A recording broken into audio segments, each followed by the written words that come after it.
salted duck eggs. I got 4 dozen of the duck eggs. They are really good to make salted duck eggs. See how different the size between the chicken egg and duck eggs. Beautiful, isn't it? First, we gotta wash all the eggs and let it dry.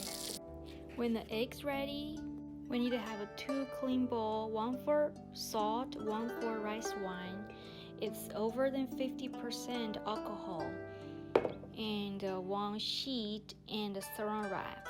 Let me try the one. Yes.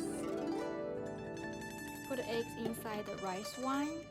Roll over. Another one cover all the shell, then put in the salt.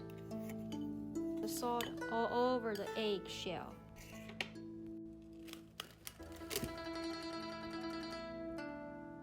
The eggs are all ready. We gotta put it outside the sun for all day. The egg sitting outside all day is ready to put in this jar. Let's do it. Set very good. The first layer, then put another paper down. 40 eggs, let it sit in the shade for whole months. And the salted duck eggs ready.